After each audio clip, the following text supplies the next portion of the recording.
Can the Tefal MultiCook ActiFry make proper golden British chips, or are we going to be waiting 45 minutes for disappointment? Today we're finding out. Maris Piper potatoes, high starch, fluffy inside. If we can't get good chips from these, it's not the potatoes' fault. First things first, peel the potatoes. Now's the time to turn them into chips.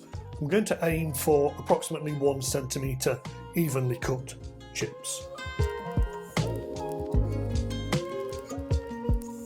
I've placed all of the chips into a bowl of cold water. I'm going to soak them now for approximately 20 to 30 minutes. This removes the surface starch. More starch typically means more sticking and they're less crisp. And now we're going to give the chips a good rinse.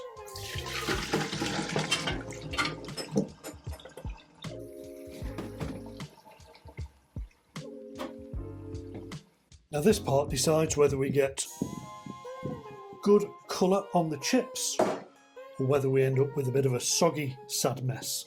So really important just to try and get as much moisture off these chips as we possibly can.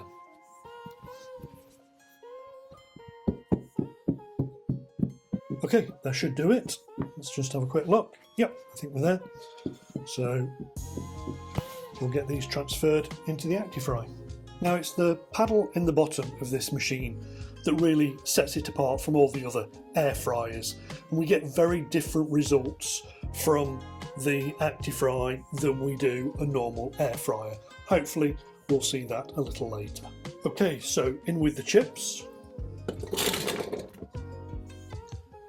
And then I'm using a tablespoon of extra virgin olive oil. Feel free to use whatever oil you usually cook.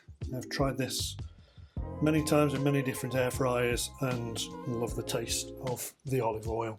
So the chips are in. I've closed the lid, turn the machine on, and we are going to cook for 45 minutes. This is not a quick air fryer, but this does produce chips unlike any other air fryer. And we're going to put this at 200 and then we're going to start cooking. And we will be back to see how we get on in a little while. One thing I also forgot to mention earlier was it's important to make sure that the paddle symbol is showing on the machine. I don't know if I can get that into focus. Just to make sure that the paddle at the bottom is actually turning the chips as we're cooking.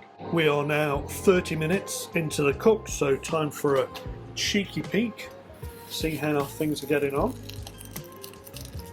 But you know what? We are not far off. We are not far off. They are looking good. I reckon another 5 to 10 minutes. Shut the lid.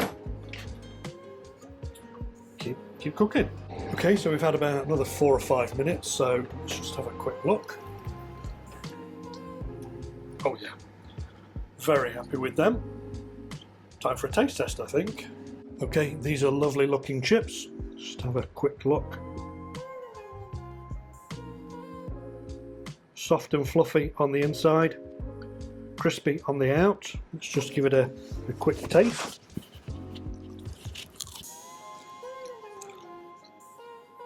Yep, definitely crunch there with them.